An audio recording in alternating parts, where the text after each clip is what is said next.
4월 7일 월요일. 말씀으로 변화된 삶.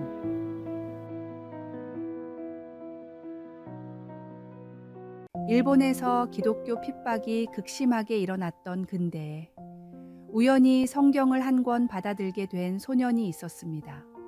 명문 고등학교를 다니던 소년은 성경이 어떤 책인지 궁금해 틈만 나면 숨어서 읽었습니다. 몇 번을 읽다 보니 어떤 말씀은 믿어졌고 어떤 말씀은 이해가 되지 않았습니다. 성경도 겨우 구한 마당의 주석이나 경건서적은 구할 수도 없었기에 소년은 다른 도움 없이 오직 본문만으로 성경을 이해해야 했습니다.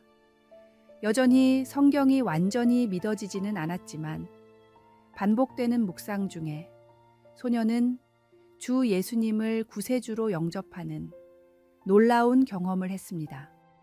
청년이 되어서는 몰래 전도를 하다가 발각되어 감옥에 들어갔는데 거기서도 어렵게 구한 쪽 성경과 외운 말씀을 묵상하며 말씀을 파고들었습니다. 출소 뒤 마음 편히 성경을 읽을 수 있는 시대가 찾아오자 청년은 신학을 전공하며 더더욱 열심히 말씀을 연구했습니다. 아내가 불의의 사고로 세상을 떠났을 때도, 딸이 세상에서 방황할 때도 손에서 성경을 놓지 않았습니다. 이런 청년을 통해 하나님은 10,000명에 가까운 사람들이 주 예수님을 영접하게 하셨고 일본 신학의 기틀을 다지게 하셨습니다. 일본의 무디로 불리는 폴 가나모리 목사님의 이야기입니다. 저는 드디어 이 책의 첫 장부터 끝장이 전부 진리임을 믿습니다. 라고 가나모리 목사님은 노년에 간증했습니다. 오늘의 말씀. 이 율법책을 내 입에서 떠나지 말게 하며 주야로 그것을 묵상하여 그 안에 기록된 대로 다 지켜 행하라. 그리하면 내 길이 평탄하게 될 것이며 내가 형통하리라. 오늘의 만나. 하나님의 말씀은 어떤 환경에서도 우리의 삶을 변화시키는 강력한 힘이 있습니다. 오늘 말씀을 더 깊이 묵상하고 그 말씀으로 인생의 모든 상황을 견뎌내는 지혜를 구하십시오. 주의 말씀은 당신의 발의 등이요 길의 빛입니다.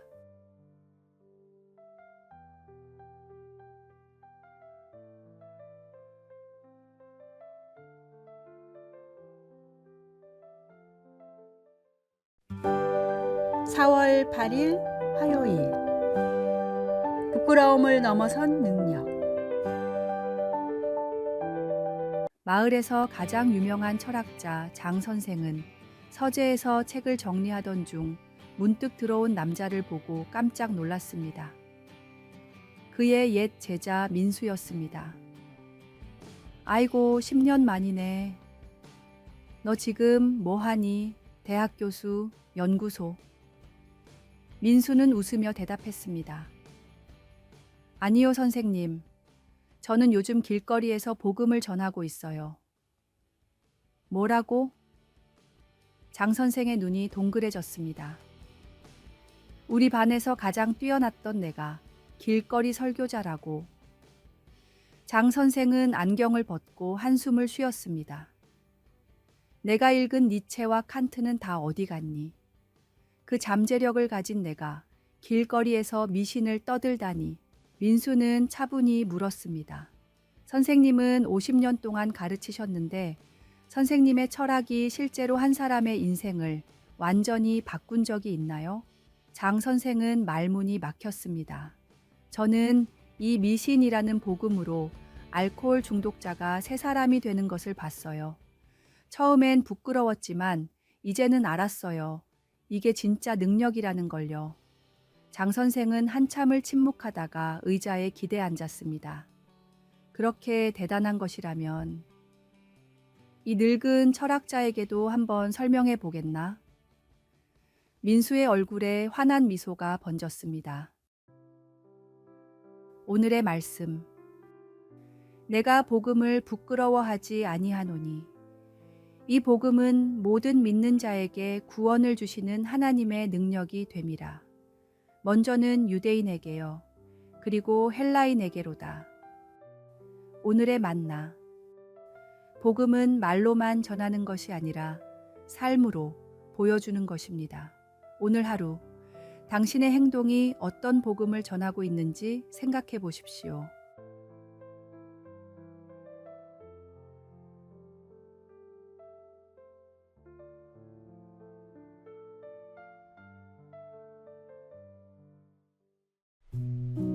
(4월 9일) 수요일. 저항하는 신앙. 동물원에 오래 갇혀 있던 동물을 다시 야생으로 돌려보내기 위해서 가르쳐야 할 가장 중요하고 힘든 일은 바로 사냥입니다.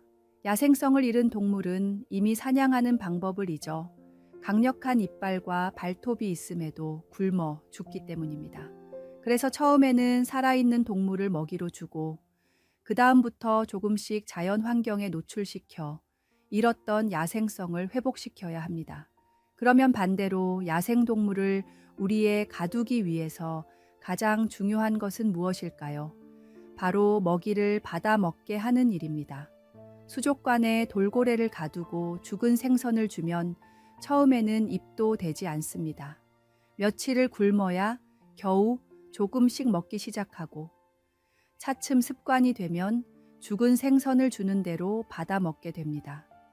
인간에게 길들여진 것입니다.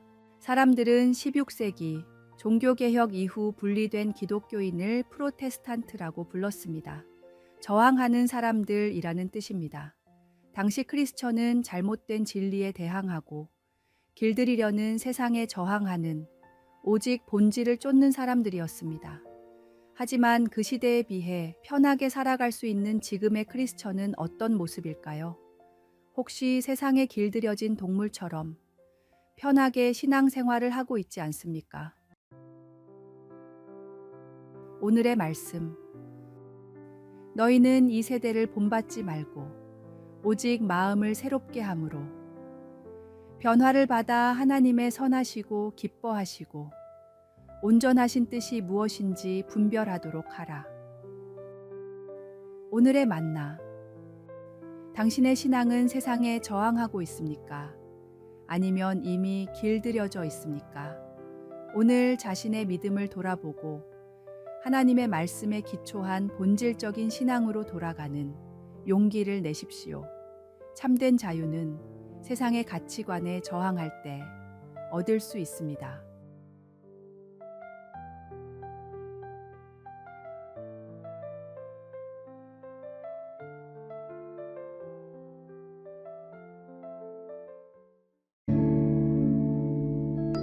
(4월 10일) 목요일. 가짜와 진짜.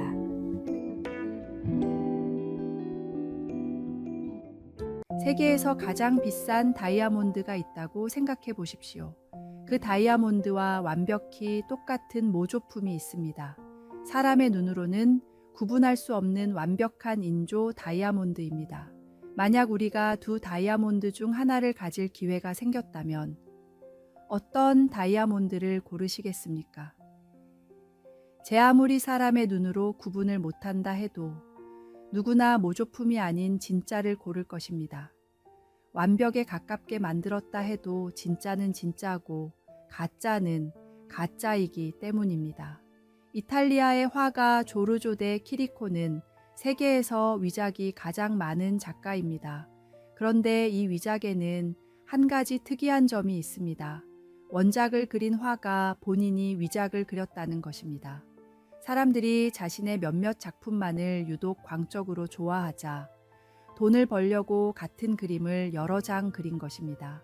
키리코는 작가 본인이 그린 것인데 뭐가 문제냐며 직접 그린 위작들을 베리팔시, 진정한 가짜라고 부르기도 했지만 진짜가 하나밖에 존재할 수 없다는 것은 누구나 알고 있는 보편적 진리이기에 키리코는 세상에서 위작이 가장 많은 화가로 불리고 있습니다. 유일한 진리가 무엇인지 알고 전하는 것은 독선적인 것도 아니며 배타적인 것도 아닙니다. 화가의 진짜 작품이 하나밖에 존재할 수 없는 것처럼 우리가 구원받을 수 있는 세상의 유일한 진리도 예수 그리스도 오직 한 분뿐이심을 믿으십시오. 오늘의 말씀. 예수께서 이르시되 내가 곧 길이요 진리요 생명이니 나로 말미암지 않고는 아버지께로 올 자가 없느니라. 오늘의 만나. 이 세상에는 수많은 길과 진리처럼 보이는 것들이 있지만 참된 구원으로 인도하는 길은 오직 예수 그리스도 뿐입니다. 다양한 가치관과 신념 속에서도 예수님의 십자가 진리를 굳게 붙드십시오. 그것이 영원한 생명으로 인도하는 유일한 길입니다.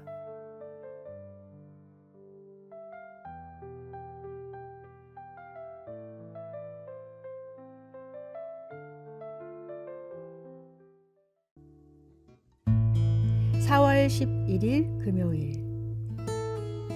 살아있다는 증거. 한 마을에 늘 웃음이 넘치던 노인에게 오랜 친구가 찾아왔습니다. 무슨 일이 있나 친구여? 노인이 물었습니다. 친구는 깊은 한숨을 내쉬며 말했습니다. 요즘 너무 걱정이 많아 잠도 못 이루고 있네. 아들의 사업이 어렵고 며느리와의 관계도 복잡하고 건강도 예전 같지 않아. 문제가 하나 해결되면 다른 문제가 곧바로 생기는구먼.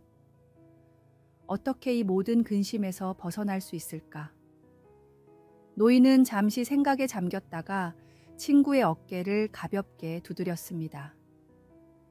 자네, 우리 마을 뒷산에 있는 무덤들을 본 적이 있나? 친구가 고개를 끄덕이자 노인이 말을 이었습니다. 거기 묻힌 사람들에게는 근심이 없다네. 그들은 더 이상 걱정할 필요가 없지. 하지만 우리가 근심하는 것은 우리가 아직 살아있기 때문이야. 근심은 삶의 증거이며 그것이 있다는 것은 우리에게 아직 기회가 있다는 뜻이기도 하지. 노인은 차를 한 잔 더 따르며 계속했습니다. 내가 근심을 이기는 비결을 알려주겠네. 나는 매일 아침 눈을 뜨면 내 모든 걱정을 창조주께 맡기고 감사하는 마음으로 하루를 시작한다네. 그분이 나의 짐을 함께 지시니 나는 가벼운 마음으로 나아갈 수 있지. 전능하신 창조주를 의지하는 사람들은 세상의 문제에 낭망하지 않습니다. 모든 문제를 이겨낼 힘을 주시는 분을 믿음으로 우리의 모든 삶의 문제를 그분께 맡김으로 근심과 걱정을 이겨내십시오. 오늘의 말씀. 아무것도 염려하지 말고 다만 모든 일에 기도와 간구로 너희 구할 것을 감사함으로 하나님께 아뢰라. 오늘의 만나. 근심은 우리 삶의 일부이지만 그것이 우리의 전부가 되어서는 안 됩니다. 믿음으로 걱정을 기도로 바꾸어 보십시오.